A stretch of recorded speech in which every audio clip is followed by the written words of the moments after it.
of Sleepy Hollow by Washington Irving, found among the papers of the late Diedrich Knickerbocker. A pleasing land of drowsy head it was, of dreams that wave before the half-shut eye, and of grey castles in the clouds that pass, forever flushing round a summer sky. Castle of Indolence. In the bosom of one of those spacious coves which indent the eastern shore of the Hudson, at that broad expansion of the river denominated by the ancient Dutch navigators the Tappan Zee, and where they always prudently shortened sail and implored the protection of St. Nicholas when they crossed, there lies a small market town or rural port, which by some is called Greensburg, but which is more generally and properly known by the name of Tarrytown. This name was given, we are told, in former days, by the good housewives of the adjacent country, the inveterate propensity of their husbands to linger about the village on market days.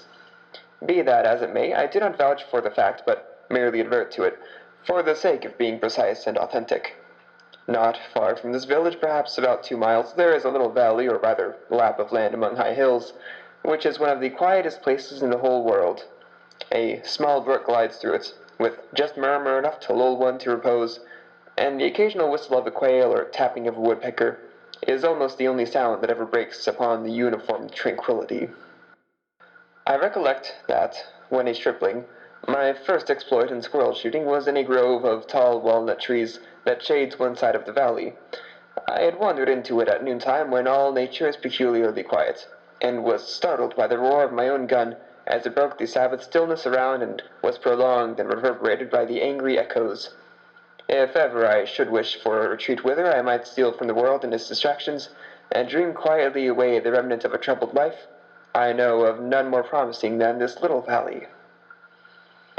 From the listless repose of the place and the peculiar character of its inhabitants, who are descendants from the original Dutch settlers, this sequestered glen has long been known by the name of Sleepy Hollow, and its rustic lads are called the Sleepy Hollow boys throughout all the neighboring country. A drowsy, dreamy influence seems to hang over the land and to pervade the very atmosphere. Some say it was bewitched by a high German doctor during the early days of the settlement. Others that an old Indian chief, the prophet or wizard of his tribe, held his powwows there before the country was discovered by Master Hendrick Hudson. Certain it is, the place still continues under the sway of some witching power that holds a spell over the minds of the good people, causing them to walk in a continual reverie. They are given to all kinds of marvelous beliefs, are subject to trances and visions, and frequently see strange sights and hear music and voices in the air. The whole neighborhood abounds with local tales, haunted spots, and twilight superstitions. Stars shoot and meteors glare oftener across the valley than in any other part of the country, and the nightmare, with her whole ninefold, seems to make it the favorite scene of her gambols. The dominant spirit, however, that haunts this enchanted region seems to be the commander-in-chief of all the powers of the air, is the apparition of a figure on horseback without a head. It is said by some to be the ghost of a Hessian trooper, whose head had been carried away by a cannonball in some nameless battle during the Revolutionary War, and who was ever and anon seen by the country folk hurrying along in the gloom of night, as if on wings of the wind. His haunts are not confined to the valley, but extend at times to the adjacent roads, and especially to the vicinity of a church at no great distance.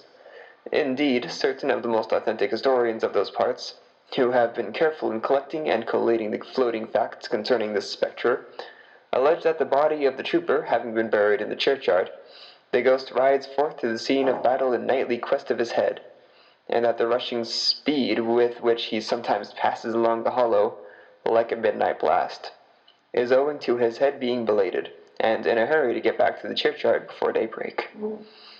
Such is the general purport of this legendary superstition, which has furnished materials for many a wild story in that region of shadows, and the spectre is known at all the country firesides by the name of the Headless Horseman of Sleepy Hollow.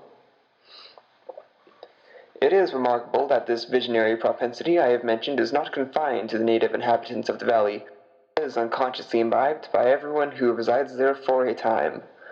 However wide awake they may have been before they entered that sleepy region, they are sure, in a little time, to inhale the witching influence of the air, and begin to grow imaginative, to dream dreams and see apparitions. I mention this peaceful spot with all possible laud, for it is in such a little retired Dutch valley, found here and there embosomed in the great state of New York, that population, manners, and customs remain fixed, while the great torrent of migration and improvement, which is making such incessant changes in other parts of this restless country, sweeps by them unobserved.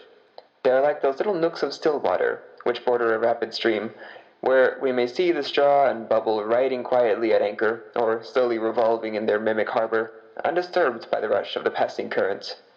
Though many years may have elapsed since I trod down the drowsy shades of Sleepy Hollow, I yet question whether I should still find the same trees and same families vegetating in its sheltered bosom.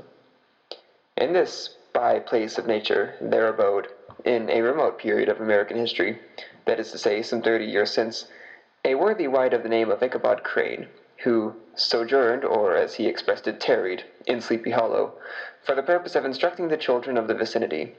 He was a native of Connecticut, a state which supplies the Union with pioneers for the mind as well as for the forest, and sends forth yearly its legions of frontier woodmen and country schoolmasters.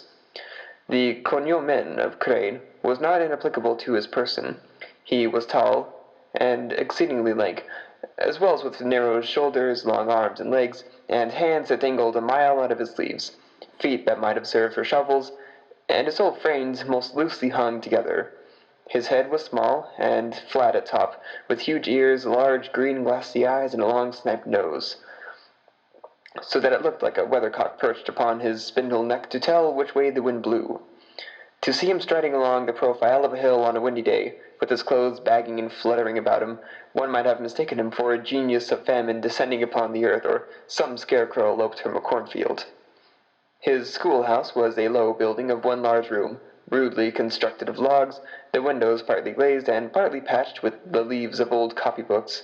It was most ingeniously secured at vacant towers by a withe twisted in the handle of the door, and stakes set against the window shutters, so that though a thief might get in with perfect ease, he would find some embarrassment in getting out, an idea most probably borrowed by the architect, Jost van Houten, from the mystery of an eel pot. The schoolhouse stood in a rather lonely but pleasant situation, just at the foot of a woody hill, with a brook running close by, and a formidable birch tree growing at one end of it. From hence the low murmur of his pupils' voices, conning over their lessons, might be heard in a drowsy summer's day, like the hum of a beehive, interrupted now and then by the authoritative voice of the master, in the tone of menace or command, or, peradventure, by the appalling sound of the birch, as he urged some tardy loiterer along the flowery path of knowledge. Truth to say, he was a conscientious man, and ever bore in mind the golden maxim, spare the rod and spoil the child. Ichabod Crane's scholars certainly were not spoiled. I would not have imagined it, however, that he was one of those cruel potentates of the school, who joy in the smart of their subjects. On the contrary, he administered justice with discrimination rather than severity, taking the burden off the backs of the weak, and laying it on those of the strong. Your mere puny stripling, that winced at the least flourish of the rod, was passed by with indulgence, but the claims of justice were satisfied by inflicting a double portion on some little tough, wrong-headed, broad-skirted Dutch urchin, who sulked and swelled, and grew dogged and sullen beneath the birch. All this he called doing his duty by their parents, and he never inflicted a chastisement without following it by the assurance, so consolatory to the smarting urchin, that he would remember it and thank him for it the longest day he had to live. When school hours were over, he was even the companion and playmate of the larger boys, and on holiday afternoons he would convoy some of the smaller ones home, who happened to have pretty sisters or good housewives for mothers, noted for their comforts of the cupboard. Indeed, it behooved him to keep on good terms with his pupils. The revenue arising from his school was small, and would have been scarcely sufficient to furnish him with daily bread, for he was a huge feeder, and, though lank, had the dilating powers of the anaconda. But to help out his maintenance, he was, according to country custom in those parts, boarded and lodged at the house of the farmers whose children he instructed. With these he lived successively a week at a time, thus going the rounds of the neighborhood, with all his worldly effects tied up in a cotton handkerchief. That all this might not be too onerous on the purses of his rustic patrons, who are apt to consider the cost of schooling a grievous burden, and schoolmasters as mere drones, he had various ways of rendering himself both useful and agreeable.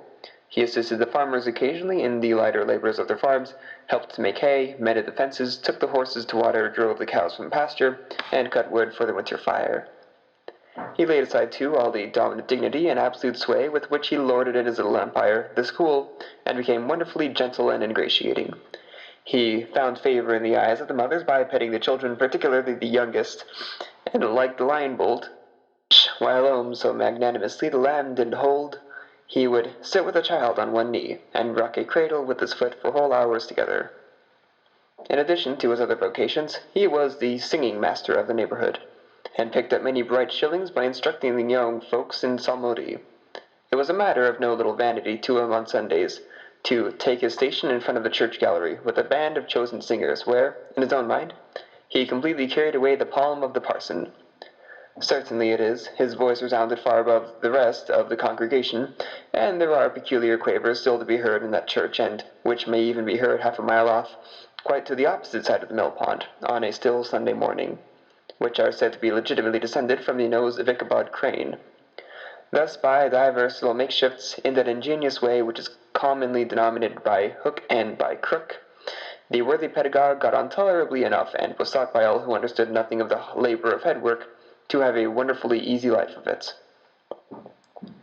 The schoolmaster is generally a man of some importance in the female circle of a rural neighborhood, being considered a kind of idle, gentlemanlike personage of vastly superior taste and accomplishments to the rough country swains, and, indeed, inferior in learning only to the parson.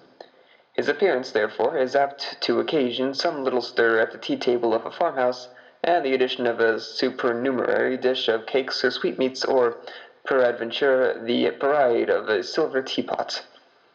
Our man of letters, therefore, was peculiarly happy in the smiles of all the country damsels, how he would figure among them in the churchyard between services on Sundays, gathering grapes for them from the wild vines that overran the surrounding trees, reciting for their amusement all the epitaphs on the tombstones, or sauntering with a whole bevy of them along the banks of the adjacent mill pond, while the more bashful country bumpkins hung sheepishly back, envying his superior elegance and address.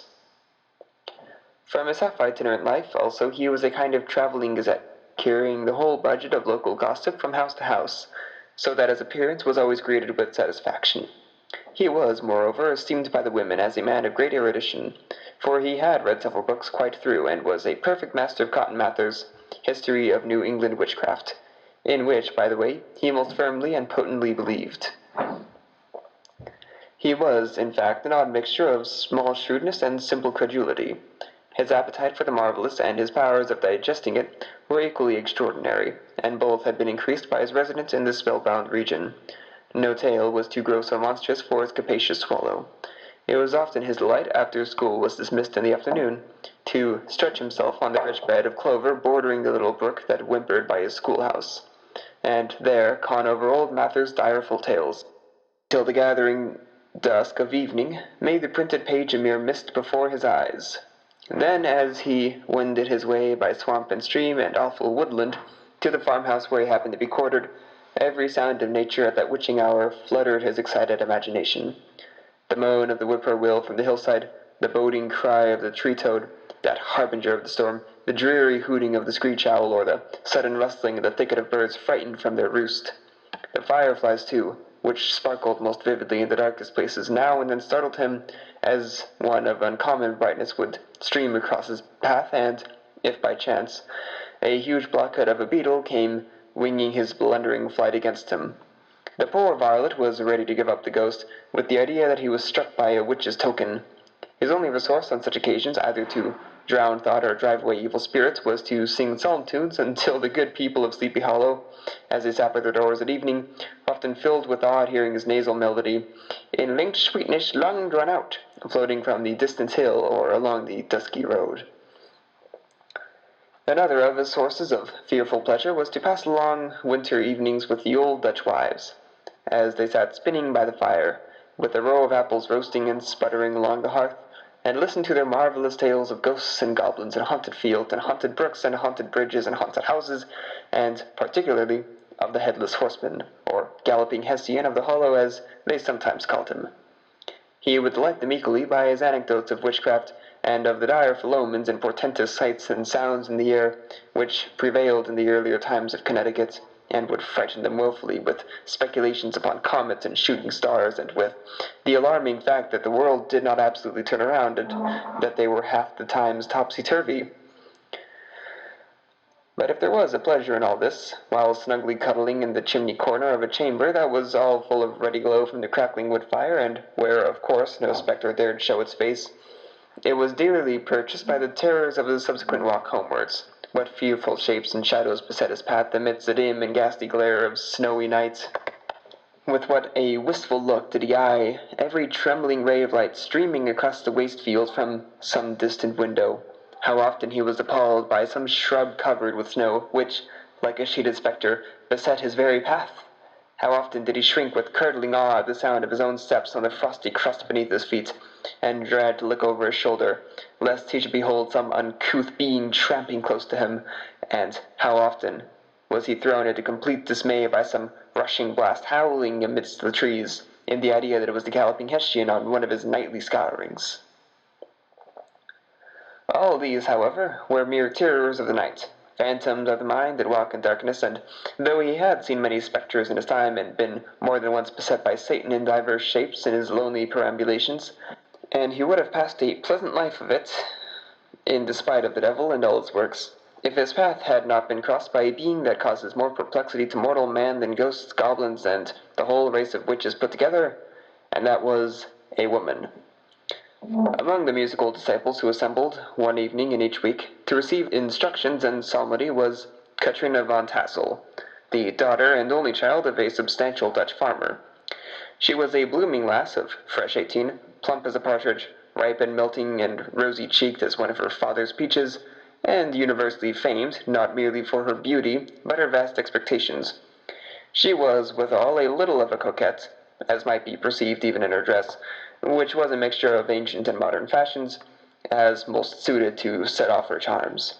She wore the ornaments of pure yellow gold, which her great-great-grandmother had brought over from Saardam, the tempting stomacher of the olden time, and withal a provokingly short petticoat to display the prettiest foot and ankle in the country road. Ichabod Crane had a soft and foolish heart towards the sex, and it is not to be wondered at that so tempting a morsel soon found favor in his eyes, more especially after he had visited her in her paternal mansion. Old Baltus von Tassel was a perfect picture of a thriving, contented, liberal-hearted farmer. He seldom, it is true, sent either his eyes or his thoughts beyond the boundaries of his old farm, but within those everything was snug, happy, and well-conditioned. He was satisfied with his wealth, but not proud of it, and piqued himself upon the hardy abundance rather than the style in which he lived. His stronghold was situated on the banks of the Hudson in one of those green, sheltered, fertile nooks in which the old Dutch farmers are so fond of nestling. A great elm tree spread its broad branches over it, at the foot of which bubbled up a spring of the softest and sweetest water in a little well formed of a barrel, and then stole sparkling away through the grass to a neighboring brook that babbled along among alders and dwarf willows. Hard by the farmhouse was a vast barn that might have served for a church, every window and crevice of which seemed to be bursting forth with the treasures of the farm. The flail was busily resounding within it from morning to night. Swallows and martins skimmed twittering about the eaves, and rows of pigeons, some with one eye turned up as if watching the weather, some with their heads under their wings or buried in their bosoms, and others swelling and cooing and bowing about with their dames, were enjoying the sunshine on the roof. Sleek and wieldy porkers were grunting in the repose and abundance of their pens, from whence sallied forth now and then troops of sucking pigs as if to snuff the air. A stately squadron of snowy geese were riding in an adjoining pool, convoying whole fleets of ducks, regiments of turkeys were gobbling through the farmyard, and guinea fowls fretting about it, like ill-tempered housewives, with their peevish, discontented cry. Before the barn door strutted the gallant cock, that pattern of a husband, a warrior and a fine gentleman, clapping his burnished wings and crowing in the pride and gladness of his heart, sometimes tearing up the earth with his feet, and then generously calling his ever-hungry family of wives and children to enjoy the rich morsel he had discovered. The pedagogue's mouth watered as he looked upon this sumptuous promise of luxurious winter fare. In his devouring mind's eye he pictured to himself every roasting pig running about with a pudding in his belly, and an apple in his mouth. The pigeons were snugly put to bed in a comfortable pie and tucked in with a coverlet of crust. The geese were swimming in their own gravy, and the ducks pairing cozily in dishes, like snug married couples, with a decent competency of onion sauce. In the porkers he saw carved out the future sleek side of bacon, and juicy, relishing ham, not a turkey, but he beheld daintily trussed up, with its gizzard under its wing, and, peradventure, a necklace of savory sausages, and even bright Chanticleer himself lay sprawling on his back, in a side dish, with uplifted claws, as if craving that quarter which his chivalrous spirit disdained to ask while living. As the enraptured Ichabod fancied all this, and as he rolled his great green eyes over the fat meadow lands, the rich fields of wheat, of rye, of buckwheat, and Indian corn, and the orchards burdened with ruddy fruit, which surrounded the farm tenement of Van Tassel, his heart yearned after that damsel who was to inherit these domains, and his imagination expanded with the idea how they might readily be turned into cash, and the money invested in immense tracts of wild land and shingle palaces in the wilderness. Nay, his busy fancy already realized his hopes, and presented to him the blooming Caterina, with a whole family of children, mounted on top of a wagon loaded with household trumpery, with pots and kettles dangling beneath, and he beheld himself bestriding a pacing mare with a colt at her heels, setting out for Kentucky, Tennessee, or the Lord knows where. When he entered the house, the conquest of his heart was complete. It was one of those spacious farmhouses, with high, rich, but lowly sloping roofs, built in the style handed down from the first Dutch settlers, the low projecting eaves forming a piazza along the front capable of being closed up in bad weather. Under this were hung flails, harnesses, various utensils of husbandry, and nets for fishing in the neighboring river.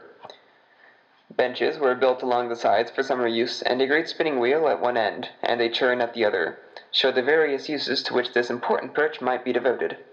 From this piazza the wandering Ichabod entered the hall, which formed the centre of the mansion, and the place of usual residence. Here rows of resplendent pewter ranged on a long dresser dazzled his eyes. In one corner stood a huge bag of wool, ready to be spun, in another a quantity of linsey woolsey just from the loom.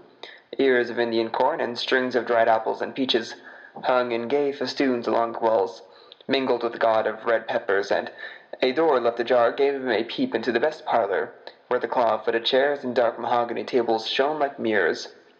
Andirons, with their accompanying shovel and tongs, glistened from their covert of asparagus tops. Mock oranges and conch shells decorated the mantelpiece. Strings of various colored bird eggs were suspended above it. A great ostrich egg hung from the center of the room, and a corner cupboard, knowingly left open, displayed immense treasures of old silver and well-mended china. From the moment Ichabod laid his eyes upon these regions of delight, the peace of his mind was at an end, and his only study was how to gain the affections of the peerless daughter of Van Tassel. In his enterprise, however, he had more real difficulties than generally fell to the lot of a knight-errant of yore, who seldom had anything but giants, enchanters, fiery dragons, and such like easily conquered adversaries to contend with, and had to make his way merely through gates of iron and brass, and walls of adamant to the castle keep, where the lady at his heart was confined, all which he achieved as easily as a man would carve his way to the center of a Christmas pie, and then the lady gave him her hand as a matter of course.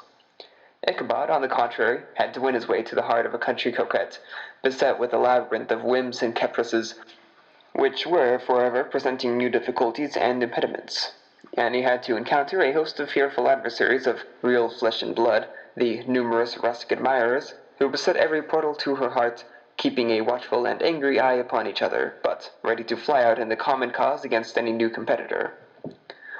Among these, the most formidable was a burly, roaring, roistering blade, of the name of Abraham, or, according to the Dutch abbreviation, Brom Fun Brunt, the hero of the country round, which rang with his feats of strength and hardihood. He was broad-shouldered and double-jointed, with short curly black hair and a bluff, not unpleasant countenance, having a mingled air of fun and ignorance. From his Herculean frame and great powers of limb, he had received the nickname of Brom Bones, by which he was universally known. He was famed for great knowledge and skill in horsemanship, being as dexterous on horseback as Tartar.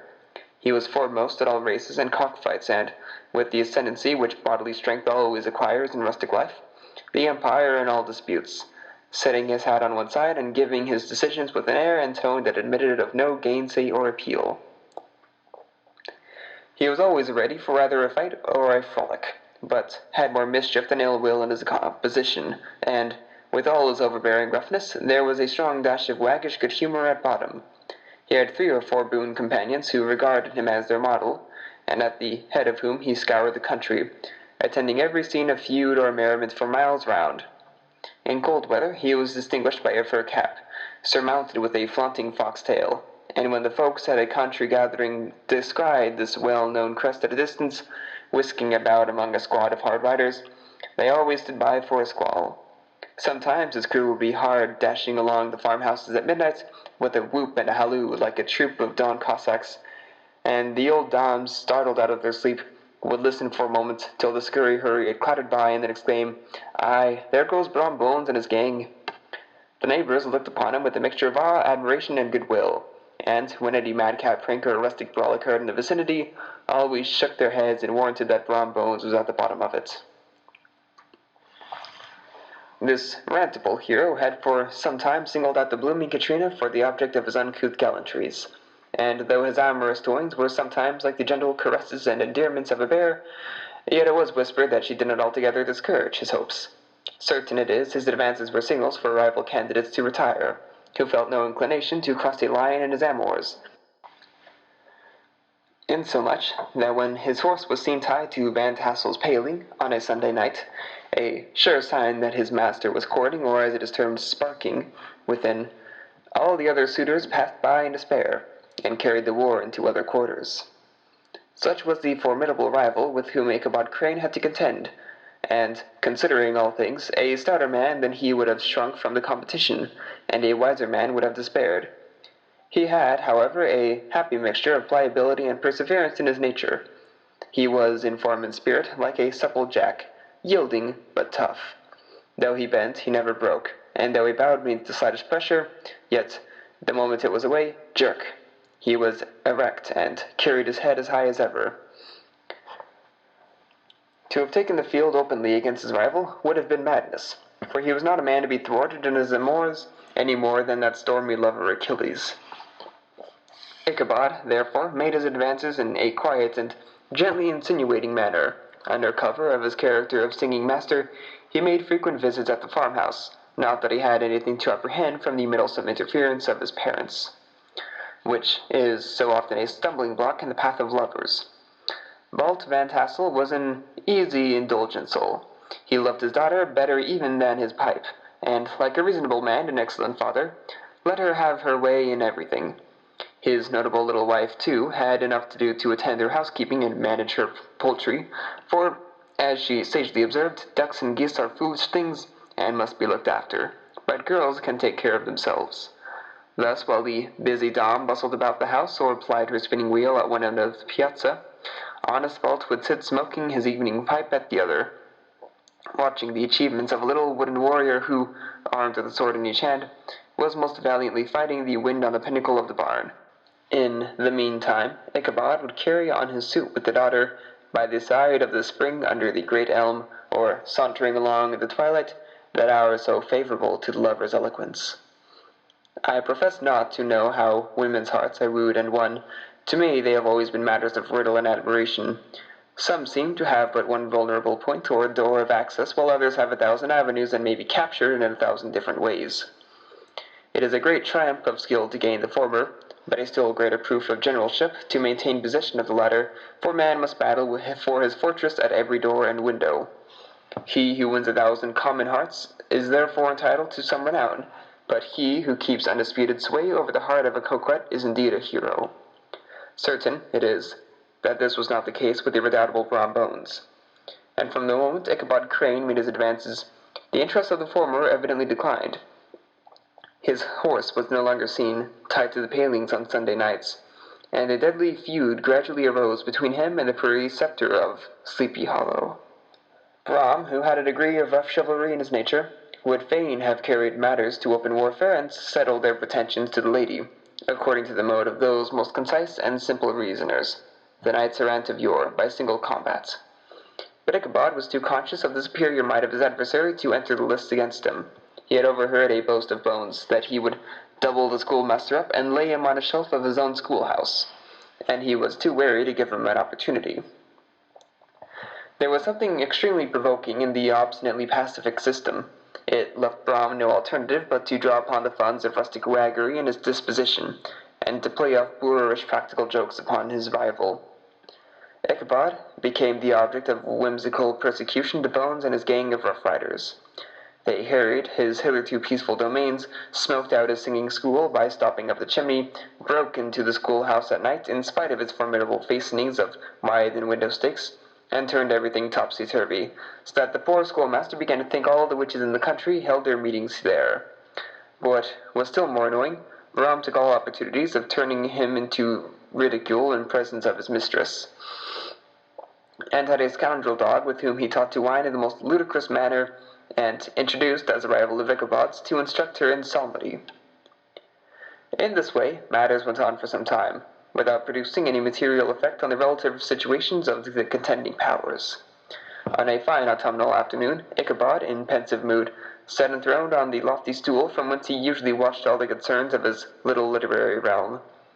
In his hand he swayed a ferule, the sceptre of despotic power. The birch of justice reposed on 3 nails behind the throne, a constant terror to evildoers, while on the desk before him might be seen sundry contraband articles and prohibited weapons detected upon the persons of idle urchins, such as half-munched apples, popguns, whirligigs, fly-cages, and whole legions of rampant little paper gamecocks. Apparently, there had been some appalling act of justice recently inflicted, for his scholars were all busily intent upon their books, or slyly whispering behind them with one eye kept upon the master, and a kind of buzzing stillness reigned throughout the schoolroom. It was suddenly interrupted by the appearance of a negro in tow-cloth jacket and trousers, a round-crowned fragment of a hat, like the cap of Mercury, and mounted on the back of a ragged, wild, half-broken colt, which he managed with a rope by way of halter.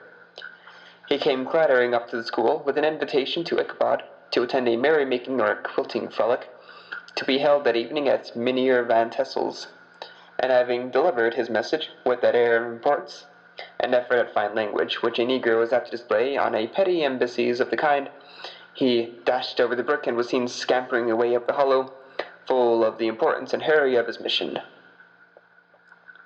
All was now bustle and hubbub in the late quiet schoolroom. The scholars were hurried through their lessons without stopping at trifles. Those who were nimble skipped over half with impunity, and those who were tardy had a smart application now and then in the rear to quicken their speed or help them over a tall word. Books were flung aside without being put away on the shelves. Inkstands were overturned, benches thrown down, and the whole school was turned loose an hour before the usual time, bursting forth like a legion of young imps, yelping and racketing about the green in joy of their early emancipation. The gallant Ichabod now spent at least an extra hour at his toilet, brushing and furbishing up his best, and indeed only a suit of rusty black, and arranging his locks by a bit of broken looking-glass that hung up in the schoolhouse. That he might make his appearance before his mistress, in the true style of a cavalier, he borrowed a horse from the farmer with whom he was domiciliated, a choleric old Dutchman of the name Hans von Ripper, and thus gallantly mounted, issued forth like a knight-errant in quest of adventures. But it is meet I should, in the true spirit of romantic story, give some account of the looks and equipment of my hero and his steed. The animal he bestrode was a broken-down plough-horse that had outlived almost everything but its viciousness. He was gaunt and shagged, with a neck and a head like a hammer. His rusty mane and tail were tangled and knotted with burrs. One eye had lost its pupil, and was glaring and spectral, but the other had the gleam of a genuine devil in it. Still, he must have had fire and metal in his day, if we may judge the name he bore of Gunpowder. He had, in fact, been a favorite steed of his master's, the choleric Van Ripper, who was a furious rider, and had infused, very probably, some of his own spirit into the animal, for, old and broken down as he looked, there was more of the lurking devil in him than in any young filly in the country. Ichabod was a suitable figure for such a steed. He rode with short stirrups, which brought his knees nearly up to the pommel of the saddle. His sharp elbows stuck out like a grasshopper's. He carried his whip perpendicularly in his hand, like a scepter, and as his horse jogged on, the motion of his arms was not unlike the flapping of a pair of wings.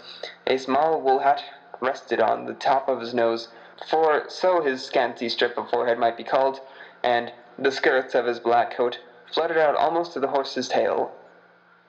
Such was the appearance of Ichabod and his steed as they shambled out the gate of Hans von Ripper, and it was altogether such an apparition as is seldom to be met in broad daylight.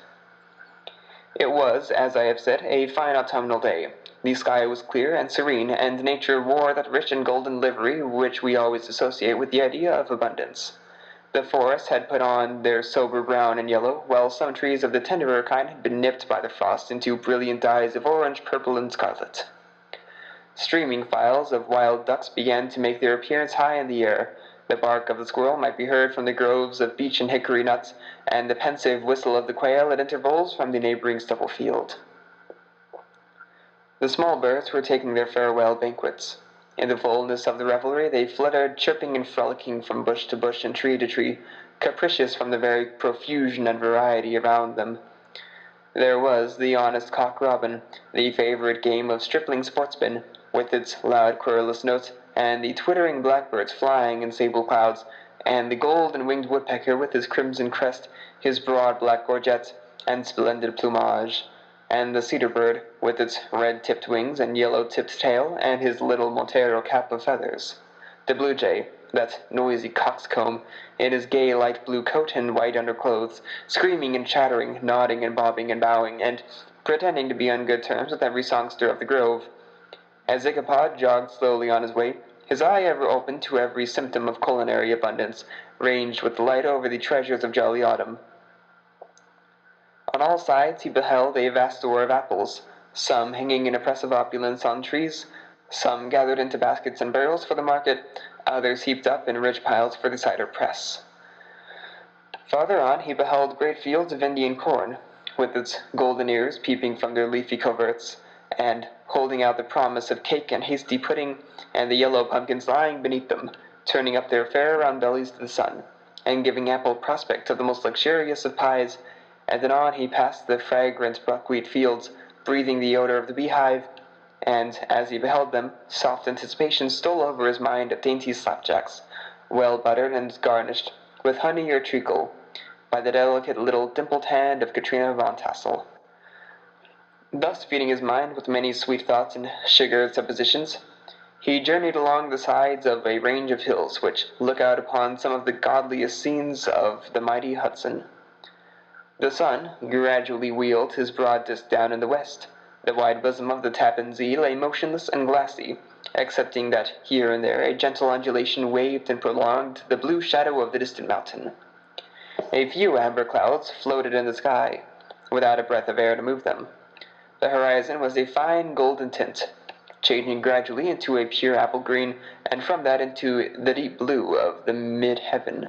A slanting ray lingered on the woody crests of the precipices that overhung some parts of the river, giving greater depth to the dark gray and purple of their rocky sides. A sloop was loitering in the distance, dropping slowly down the tide, her sail hanging uselessly against the mast, and as the reflection of the sky gleamed along the still water, it seemed as if the vessel was suspended in the air. It was toward evening that Ichabod arrived at the castle of Heer Van Tassel, which he found thronged with the pride and flower of the adjacent country. Old farmers, a spare, leathern-faced race, in homespun coats and breeches, blue stockings, huge shoes, and magnificent pewter buckles. Their brisk, withered little dames in close-crimped caps, long-waisted short gowns, homespun petticoats with scissors and pincushions and gay calico pockets hanging on the outside, buxom lasses almost as antiquated as their mothers, excepting where a straw hat, a fine ribbon, or perhaps a white frock, gave symptoms of city innovation. The sons in short, square-skirted coats, with rows of stupendous brass buttons, and their hair generally queued in the fashion of the times, especially if they could procure an eel-skin for the purpose, it being esteemed throughout the country as a portent nourisher and strengthener of the hair. Brom Bones, however, was the hero of the scene, having come to the gathering on his favorite steed Daredevil, a creature, like himself, full of mettle and mischief, and which no one but himself could manage. He was, in fact, noted for preferring vicious animals, given to all kinds of tricks which kept the rider in constant risk of breaking his neck, for he held a tractable, well-broken horse as unworthy of a lad of spirit. Fain would I pause to dwell upon the world of charms that burst upon the enraptured gaze of my hero as he entered the state parlor of Van Tassel's mansion. Not those of the bevy of buxom lasses with their luxurious display of red and white, but the ample charms of a genuine Dutch country tea-table in this sumptuous time of autumn. Such heaped-up platters of cakes in various and almost indescribable kinds, known only to experienced Dutch housewives. There was the doughty doughnut, the tender olie koek, the crisp and crumbling cruller, sweet cakes and shortcakes, ginger cakes and honey cakes, and the whole family of cakes.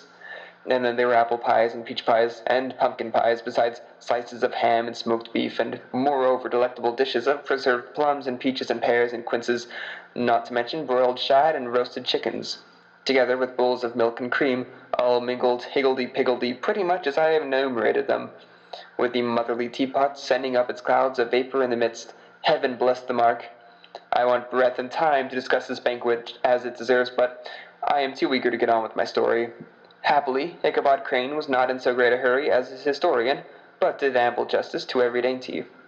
He was a kind and thankful creature, whose heart dilated in proportion as his skin was filled with good cheer, and whose spirits rose with eating, as some men's do with drink. He could not help, too, rolling his large eyes around him as he ate, and chuckling with the possibility that he might one day be lord of all his scene of almost unimaginable luxury and splendor. Then he thought how soon he'd turn his back on the old schoolhouse, snap his fingers in the face of Hans von Ripper and every other thrifty patron, and kick any itinerant pedagogue out of doors that should dare call himself comrade. Old Baltus Van Tassel moved about among his guests, with a face dilated with content and good humor, round and jolly as the harvest moon. His hospitable attentions were brief, but expressive, being confined to a shake of the hand, a slap on the shoulder, a loud laugh, and a pressing invitation to fall to and help themselves. And now, the sound of the music from the common room or hall summoned to the dance. The musician was an old gray-headed Negro, who had been the itinerant orchestra of the neighborhood for more than half a century. His instrument was as old and battered as himself. The greater part of the time he scraped on 2 or 3 strings, accompanying every movement with a motion of the head, bowing almost to the ground and stamping with his foot wherever a fresh couple were to start. Ichabod prided himself upon his dancing as much as upon his vocal powers. Not a limb, not a fibre about him was idle, and to have seen his loosely hung frame in full motion and clattering about the room, you would have thought St. Vitus himself, that blessed patron of the dance, was figuring before you in person. He was the admiration of all the negroes, who, having gathered of all ages and sizes from the farm and neighborhood, stood forming a pyramid of shining black faces at every door and window, gazing with delight at the scene, rolling their white eyeballs and showing grinning rows of ivory from ear to ear. How could the flogger of urchins be otherwise than animated and joyous? The lady of his heart was his partner in the dance, and smiling graciously in reply to all his amorous oglings, while Brom Bones, sorely smitten with love and jealousy, sat brooding by himself in one corner. When the dance was at an end, Ichabod was attracted to a knot of sager folks, who, with old Van Tassel, sat smoking at one end of the piazza, gossiping over former times and drawing out long stories about the war. This neighborhood, at the time of which I am speaking, was one of those highly favored places which abound with chronicle and great men. The British and American line had run near during the war. It had, therefore, been the scene of marauding and infested with refugees, cowboys, and all kinds of border chivalry. Just sufficient time had elapsed to enable each storyteller to dress up his tale with a little becoming fiction, and, in the indistinctness of his recollection, to make himself the hero of every exploit. There was the story of Dofue Martling, a large, blue-bearded Dutchman who had nearly taken a British frigate with an old iron 9-pounder from a mud breastwork, only that his gun burst at the 6th discharge. And there was an old gentleman who shall be nameless, being too rich a Mynheer to be lightly mentioned, who in the Battle of White Plains, being an excellent master of defence, parried a musket-ball with a small sword, insomuch that he felt absolutely it whiz around the blade and glance off at the hilt, in proof of which he was ready at any time to show the sword with the hilt a little bent. There were several more that had been equally great in the field, not one of whom but was persuaded that he had a considerable hand in bringing the war to a happy termination. But all these were nothing to the tales of ghosts and apparitions that succeeded. The neighborhood is rich in legendary treasures of the kind, Local tales and superstitions thrive best in these sheltered, long-settled retreats, but are trampled underfoot by the shifting throng that forms the population of most of our country places. Besides, there is no encouragement for ghosts in most of our villages, for they have scarcely had time to furnish their first nap and turn themselves in their graves, before their surviving friends have travelled away from the neighbourhood, so that when they turn out at night to walk their rounds, they have no acquaintance left to call upon. This is, perhaps, the reason why we so seldom hear of ghosts except in our long-established Dutch communities. The immediate cause, however, of the prevalence of supernatural stories in these parts was doubtless owing to the vicinity of Sleepy Hollow. There was a contagion in the very air that blew from that haunted region. It breathed forth an atmosphere of dreams and fancies, infecting all the land. Several of the Sleepy Hollow people were present at Van Tassel's and, as usual, were doling out their wild and wonderful legends. Many dismal tales were told about funeral trains and mourning cries and wailings heard and seen about the great tree where the unfortunate Major André was taken, and which stood in the neighbourhood. Some mention was made also of the woman in white that haunted the dark glen at Raven Rock, and was often heard to shriek on winter nights before a storm, having perished there in the snow. The chief part of the stories, however, turned upon the favourite spectre of Sleepy Hollow, the Headless Horseman, who had been heard several times of late, patrolling the country, and, it was said, tethered his horse nightly among the graves in the churchyard. The sequestered situation of this church seems always to have made it a favourite haunt of troubled spirits. It stands on a knoll, surrounded by locust trees and lofty elms, from among which its descent, whitewashed walls shine modestly forth, like Christian purity beaming through the shades of retirement. A gentle slope descends from it to a silver sheet of water, bordered by high trees, between which peeps may be caught at the blue hills of the Hudson. To look upon its grass-grown yard, where the sunbeams seem to sleep so quietly, one would think that there at least the dead might rest in peace. On one side of the church extends a wide woody dell, along which raves a large brook among broken rocks and trunks of fallen trees. Over a deep black part of the stream, not far from the church, was formerly thrown a wooden bridge. The road that led to it and the bridge itself were thickly shaded by overhanging trees, which cast a gloom about it even in the daytime, but occasioned a fearful darkness at night.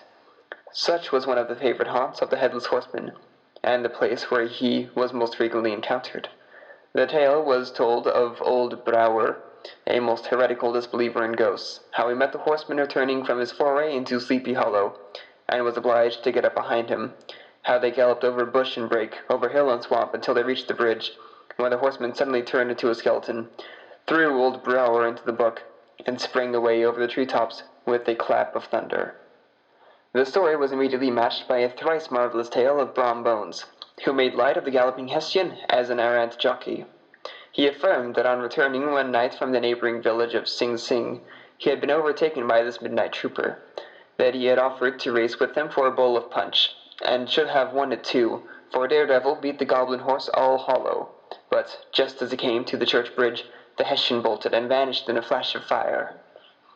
All these tales, told in that drowsy undertone with which men talk in the dark, the countenances of listeners only now and then receiving a casual gleam from the glare of a pipe, sank deep in the mind of Ichabod. He repaid them in kind with large extracts from his invaluable author, Cotton Mather, and added many marvellous events that had taken place in his native state of Connecticut, and fearful sights which he had seen in his nightly walks about Sleepy Hollow. The revel now gradually broke up.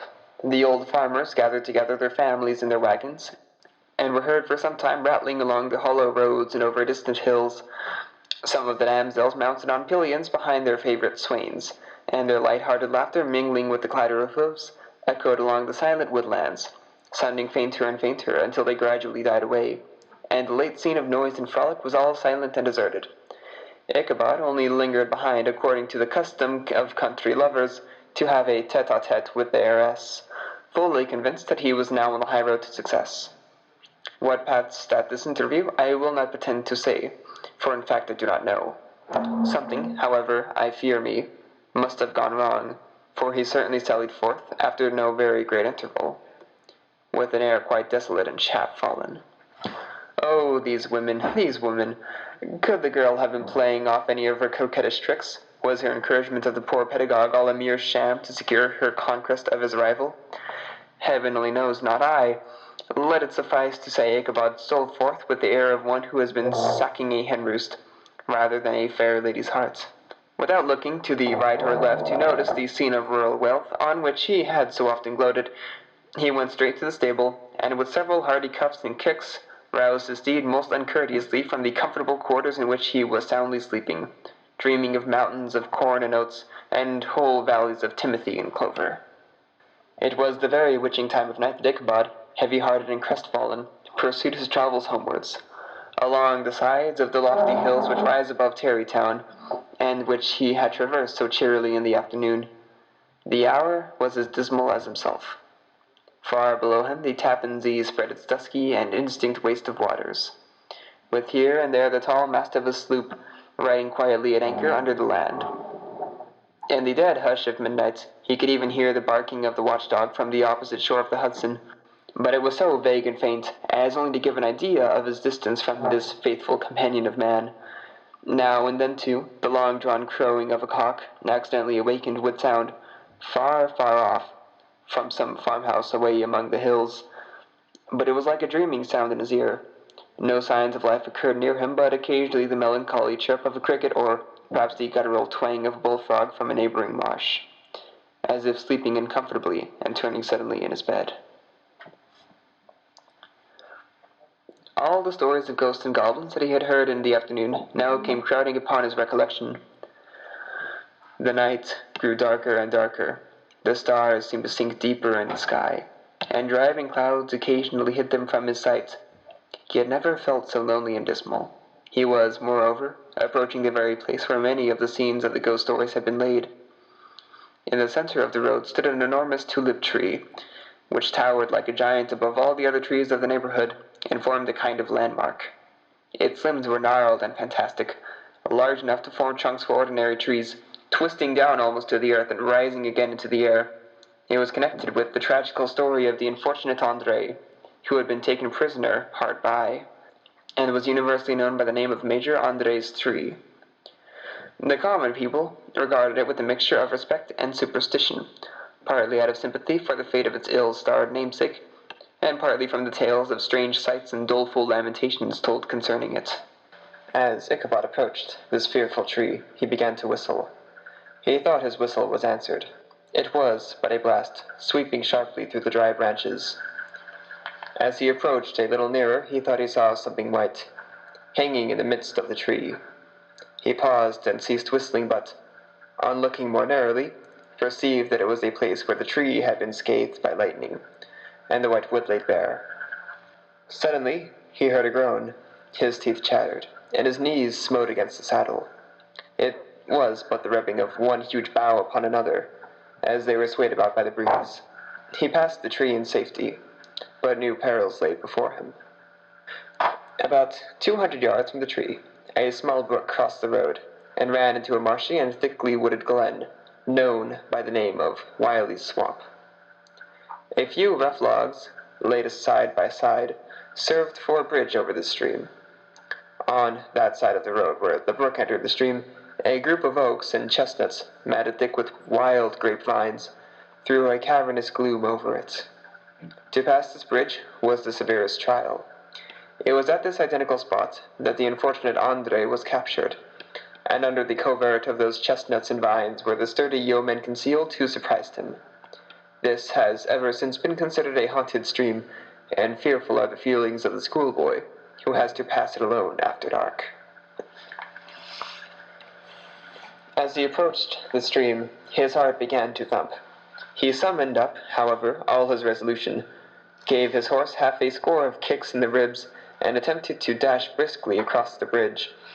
But instead of starting forward, the perverse old animal made a lateral movement, and ran broadside against the fence. Ichabod, whose fears increased with the delay, jerked the reins on the other side and kicked lustily with the contrary foot. It was all in vain. His steed started, it is true, but it was only to plunge to the opposite side of the road into a thicket of brambles and alder bushes. The schoolmaster now bestowed both whip and heel upon the starveling ribs of the old Gunpowder, who dashed forward, snuffling and snorting, but came to a stand just by the bridge. With a suddenness that had nearly sent his rider sprawling over his head, Just at this moment, a plashy tramp by the side of the bridge caught the sensitive ear of Ichabod. In the dark shadow of the grove, on the margin of the brook, he beheld something huge, misshapen and towering. It stirred not, but seemed gathered up in the gloom, like some gigantic monster ready to spring upon the traveler. The hair of the affrighted pedagogue rose upon his head with terror. What was to be done? To turn and fly was now too late, and besides, what chance was there of escaping ghost or goblin, if such it was, which could ride upon the wings of the wind? Summoning up, therefore, a show of courage, he demanded in stammering accents, "Who are you?" He received no reply. He repeated his demand in a still more agitated voice. Still there was no answer. Once more he cudgelled the sides of the inflexible gunpowder, and, shutting his eyes, broke forth with involuntary fervour into a psalm tune. Just then the shadowy object of alarm put itself in motion, and with a scramble and a bound stood at once in the middle of the road. Though the night was dark and dismal, yet the form of the unknown might now in some degree be ascertained. He appeared to be a horseman of large dimensions, and mounted on a black horse of powerful frame. He made no offer of molestation or sociability, but kept aloof on one side of the road, jogging along on the blind side of old Gunpowder, who had now got over his fright and waywardness. Ichabod, who had no relish for this strange midnight companion, and bethought himself of the adventure of Brom Bones with the galloping Hessian, now quickened his steed in hopes of leaving him behind. The stranger, however, quickened his horse to an equal pace. Ichabod pulled up and fell into a walk. Thinking to lag behind, the other did the same. His heart began to sink within him. He endeavoured to resume his psalm tune, but his parched tongue clove to the roof of his mouth, and he could not utter a stave. There was something in the moody and dogged silence of this pertinacious companion that was mysterious and appalling. It was soon fearfully accounted for. On mounting a rising ground which brought the figure of his fellow traveller in relief against the sky, gigantic in height, and muffled in a cloak, Ichabod was horror-struck on perceiving that he was headless.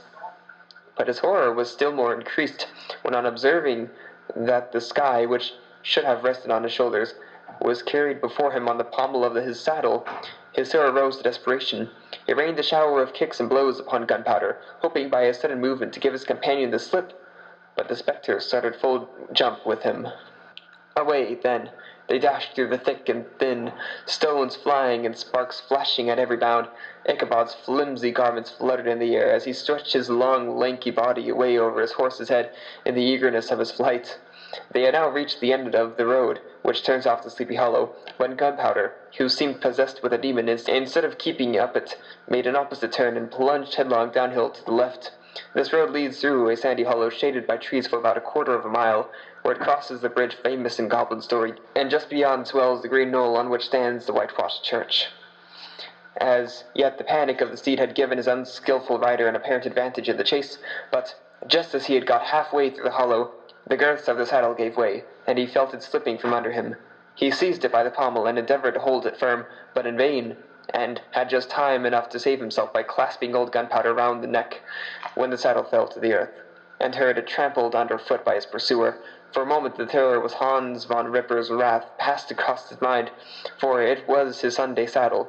But this was no time for petty fears. The goblin was hard on his haunches, and unskilful rider that he was, he had much ado to maintain his seat, sometimes slipping on one side, sometimes on another, and sometimes jolted on the high ridge of his horse's backbone with a violence that he verily feared would cleave him asunder. An opening in the trees now cheered him with the hopes that the church bridge was at hand. The wavering reflection of a silver star in the bosom of the brook told him that he was not mistaken. He saw the walls of the church, dimly glaring under the trees beyond. He recollected the place where Brom Bones' ghastly competitor had disappeared. If I can but reach that bridge, thought Ichabod, I am safe. Just then he heard the black sea panting and blowing close behind him. He even fancied he felt his hot breath. Another convulsive kick in the ribs, and old Gunpowder sprang upon the bridge. He thundered over the resounding planks. He gained the opposite side, and now Ichabod cast a look behind him to see if his pursuer should vanish, according to rule. And a flash of fire and brimstone. Just then he saw the goblin rising in his stirrups. and in the very act of hurling his head at him, Ichabod endeavored to dodge the horrible missile, but too late. It encountered his cranium with a tremendous crash, and he was tumbling headlong into the dust. And Gunpowder, the black steed, and the goblin rider passed by like a whirlwind. The next morning, the old horse was found without his saddle, and with the bridle under his feet, soberly cropping the grass at his master's gate. Ichabod did not make his appearance at breakfast. Dinner hour came, but no Ichabod. The boys assembled at the schoolhouse and strolled idly by the banks of the brook, but no schoolmaster. Hans Van Ripper now began to feel some uneasiness about the fate of poor Ichabod and his saddle. An inquiry was set on foot, and after diligent investigation, they came upon his traces. In one part of the road, leading to the church, was found the saddle, trampled in the dirt. The tracks of horses' hooves, deeply dented in the road and evidently at furious speed, were traced to the bridge, beyond which, on the bank of a broad part of the brook, where the water ran deep and black, was found the hat of the unfortunate Ichabod, and close beside it a shattered pumpkin. The brook was searched, but the body of the schoolmaster was not to be discovered. Hans Van Ripper, as executor of his estate, examined the bundle which contained all his worldly effects. They consisted of 2 shirts and a half, 2 stockings for the neck, a pair or 2 of worsted stockings, an old pair of corduroy small clothes, a rusty razor, a book of psalm tunes full of dog's ears, and a broken pitch pipe.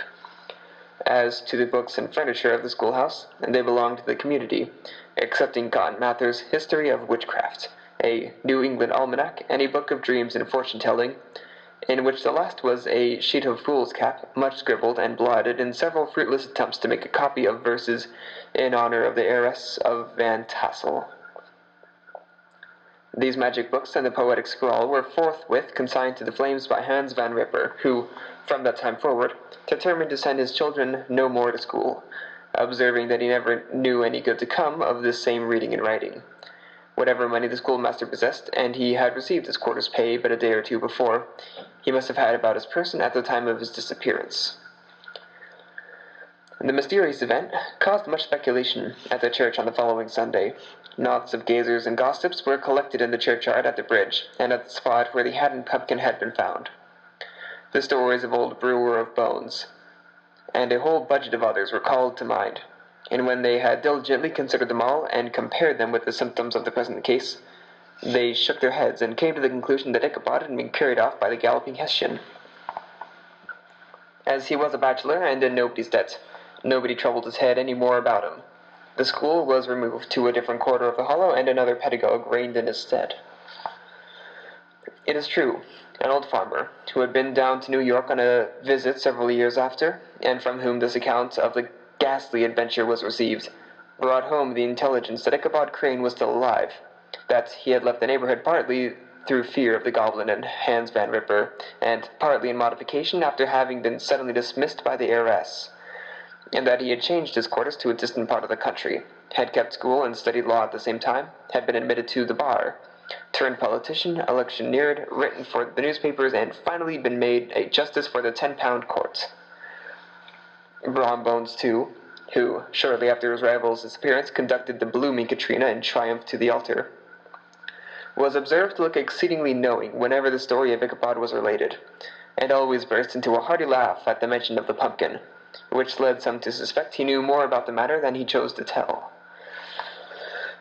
The old country wives, however, who are the best judges of these matters, maintain to this day that Ichabod was spirited away by supernatural means, and it is a favorite story often told about the neighborhood, round the winter evening fire.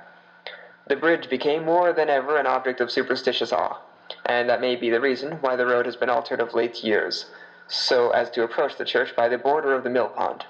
The schoolhouse, being deserted, soon fell to decay, and was reported to be haunted by the ghost of the unfortunate pedagogue and the ploughboy. Loitering homeward of a still summer evening, has often fancied his voice at a distance, chanting a melancholy psalm tune among the tranquil solitudes of Sleepy Hollow. Postscript, found in the handwriting of Mr. Knickerbocker. The preceding tale is given almost in the precise words in which I heard it related at a corporation meeting at the ancient city of Manhattan, at which were present many of its sagest and most illustrious burghers. The narrator was a pleasant, shabby, gentlemanly old fellow in pepper and salt clothes, with a sadly humorous face, and one whom I strongly suspected of being poor. He made such efforts to be entertaining. When his story was concluded, there was much laughter and approbation, particularly from 2 or 3 deputy aldermen, who had been asleep the greater part of the time. There was, however, one tall, dry-looking old gentleman, with beetling eyebrows, who maintained a grave and rather severe face throughout, now and then folding his arms, inclining his head, and looking down upon the floor, as if turning a doubt over in his mind. He was one of your wary men, who never laugh but upon good grounds, when they have reason and law on their side. When the mirth of the rest of the company had subsided, and the silence was restored, he leaned one arm on the elbow of his chair, and sticking the other akimbo, demanded, with a slight but exceedingly sage motion of the head and contraction of the brow, what was the moral of the story, and what went it to prove? The storyteller, who was just putting a glass of wine to his lips as a refreshment after his toils, paused for a moment, looked at his inquirer with an air of infinite deference, and, lowering the glass slowly to the table, observed that the story was intended most logically to prove that there is no situation in life but has its advantages and pleasures, provided we will but take a joke as we find it. That therefore he that runs races with goblin troopers is likely to have a rough riding of it. Ergo, for a country schoolmaster to be refused the hand of a duchess is a certain step to high preferment in the state. The cautious old gentleman knit his eyebrows tenfold closer after this explanation, being sorely puzzled by the ratiocination of the syllogism, while, methought, the one in pepper and salt eyed him with something of a triumphant leer. At length he observed that all this was very well, but still he thought the story a little on the extravagant. There were 1 or 2 points on which he had his doubts. Faith, sir, replied the storyteller, as to that matter, I don't believe 1/2 of it myself. The end.